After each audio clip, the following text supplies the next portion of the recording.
नमस्कार, news express .live में आपका स्वागत है। एक आस, रोशनी की तलाश, कभी गुलजार हुआ करते थे सपने, आज चारों तरफ अंधेरा ही अंधेरा। इनकी आंखों में बस एक ही लालसा है, वो है रोशनी की। ये है नंटुन पासवान, जो मुजफ्फरपुर के लश्करीपुर गांव का रहने वाला है। इनका कसूर इतना ही है कि ये गरीब है, अपने बीबी और बच्चों का एकमात्र सहारा। लेकिन किस्मत का खेल देखिए, सहारा तो दूर, अब ये खुद का भी सहारा नहीं बन पा रहा, क्योंकि इनके चारों ओर सिर्फ अंधेरे को चीरता हुआ अंधेरा ही अंधेरा है। इनकी आंखों में आज भी एक आस है कि शायद इन आंखों का कोई सहारा मिल जाए। ऊपर से भूखमरी का आलम, कभी भोजन नसीब नहीं हुआ तो कभी भूखे पेट ही सोना पड़ता है। लेकिन किस्मत का भी खेल निराला है, जिसे चारों ओर अंधेरा ही अंधेरा हो, वो भला सोएगा क्या?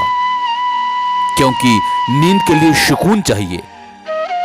आंखें बंद करूं तो अंधेरे की आगोश में सपने बुनूं, लेकिन सपने तो दूर, अब तो इन्हें अंधेरे का सहारा है। उजाले की मात्र कल्पना ही बनकर रह गई। कितने दिनों से है? 2 महीना से ऊपर हो गया। क्या पहले आप काम कहीं करते थे जब आपकी आंख सही थी? हाँ, काम करते हैं कोदारी उदारी के। तो और अभी क्या स्थिति, आपका खान पान कैसे चलता है? मांग चांग के लाते हैं, कोनो देता है चावल, कोनो 10 रुपया देता है चावल के। मतलब जो जहाँ से मिलता है वहाँ उसी हिसाब से अपना खाना खाते हैं। हाँ।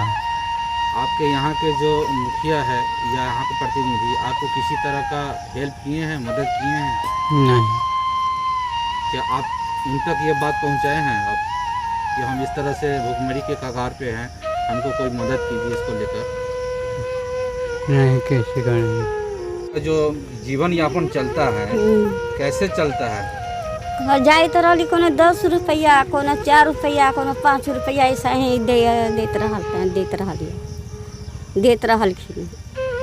कहीं कहीं कोनो गेहूँ देला, कोनो चावल देला, कोनो आटे देला, मांग मांग के लावे तो हिनका पेट के भोजन चलते रहे। आपको बता दे कि नंटुन पासवान कभी रेलवे स्टेशन पर दातून बेचकर अपने परिवार को चलाता था।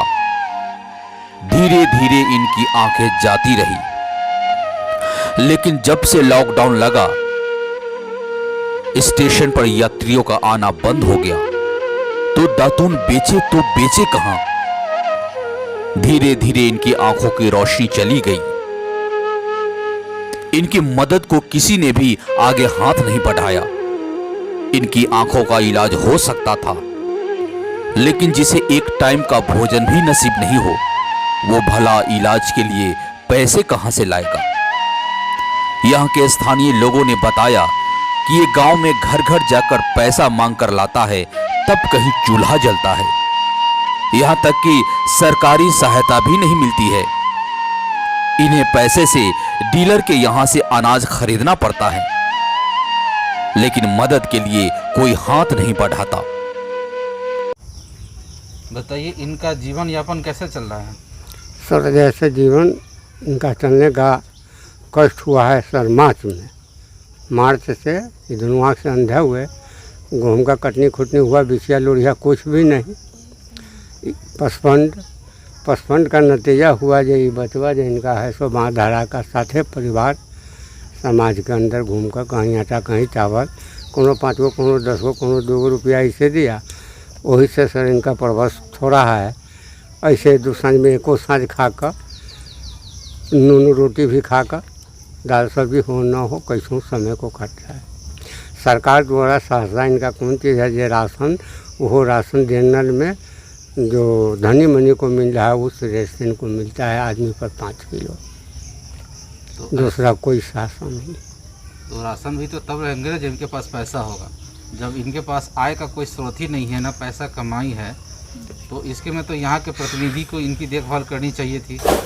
उसका जो चंदे रूप में 10 रुपये 5 रुपया जो बचा कर रखते हैं ना, उससे कोटा खरीद करके लाते हैं। लेकिन यहाँ का मुखिया समिति सदस्य चाहे सरपंच इन लोग से कोई मदद इनको नहीं हुआ, कोई मदद नहीं कर। दिक्कत तो एकरा सके पान में बहुत दिक्कत है, बुझलिए। अब चल ही बाप इतना चलते से जाके कुछ दिन मांग के लबै छै, तो वही में तनका खैलक आ वही में 2 पैसा के बचा के रखलक, तो उहे कोटा लैलक, तो उहे कोटा। मैडम बताइए तो ये जो बहुत गरीब है, इनका जीवन यापन सब कैसे चल रहा है? आप तो हमेशा यहाँ आना जाना होता है आपका। जी, हम SJY पे कार्य कर रहे हैं, तो यहाँ आए और यहाँ सर्वे किए, यहाँ के महिलाओं से पूछे कि वैसे आदमी का नाम बताइए जो आपके समाज में काफ़ी लाचार है, बेसहारा है। तो यहाँ के सभी महिलाओं ने इनका नाम बताया और समर्थन भी दिया कि ये बहुत काफ़ी गरीब है, इनका जीविका के कोई स्रोत नहीं है। इनको जो है कि कहीं से जैसे कि भीख मांग करके लाते हैं, खाते हैं, और सरकार के तरफ से वही राशन मिलती है, वो भी चंदे के पैसा से ही राशन उठाते हैं और वही खाते हैं। इनके परिवार में कोई जीविका का स्रोत नहीं है, तो इनका जो भी है काफ़ी दयनीय स्थिति है।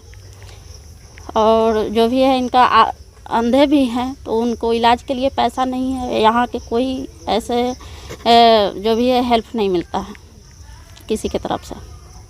क्या आपकी जीविका की तरफ से किसी तरह का कोई मदद भी मिल रही है क्या, या मिल सकती है? जी, इनको जो है कि SJY पे हम चयनित किए हैं, उसमें क्या होगा कि इनको एक छोटी सी किस्त में लोन मिलेगी और उस लोन के द्वारा इनका जो है कि बिजनेस कराया जाएगा, व्यवसाय कराया जाएगा, और वहीं इनका स्रोत बनेगा जीविका का। इन मासूम बच्चे को देखिए, इनका क्या कसूर है? ये अपने बूढ़े माँ बाप का एकमात्र सहारा है, वो आज खुद बेसहारा है। इन्हें पढ़ने को किताब तो दूर, इन्हें भी अपने बूढ़े माँ बाप के साथ भूखे पेट सोना पड़ता है। इनकी टूटी फूटी झोपड़ी के अंदर एक खाट और एक मिट्टी के चूल्हा के अलावा कुछ भी नहीं है। इन लाठियों के सहारे लड़खड़ाते हुए कदम बढ़ाते हैं। इनकी गरीबी और नेत्रहीनता को देखकर मेरी भी आंखें भर आई थी। मैंने इनकी मदद के लिए यहाँ के इस बार कांटी विधानसभा क्षेत्र के प्रत्याशी शिशु रोग विशेषज्ञ डॉक्टर राजीव कुमार से संपर्क किया, तो इन्होंने इनकी मदद के लिए हर संभव प्रयास करने का आश्वासन दिए। सर, जैसा कि मैंने समस्या आपको बताया है कि एक बहुत ही गरीब आदमी है और दोनों आंखों से अंधे हैं, उनको खाने के भी पैसे नहीं हैं, इलाज का तो बहुत दूर की बात है। तो उनका दोनों आँख पूरी तरह से ब्लाइंड हो चुका है, तो आप उसमें किस तरह से मदद करेंगे? सबसे पहले दोनों आँख से वो ब्लाइंड हैं, तो उनको पहले मैं नेत्र चिकित्सक से दिखवाऊंगा कि वजह क्या है ब्लाइंड होने का। आपको पता है कि सबसे बड़ा कारण अंधापन का है मोतियाबिंद, और उसका ऑपरेशन और लेंस का प्रत्यारोपण बहुत ही आजकल कॉमन हो गया है और आसान चीज़ है। उसको हम लोग, एक चिकित्सक हूँ मैं, अपने स्तर से, उनका दोनों आँख खराब हो गया है तो एक एक करके आँख बनता है।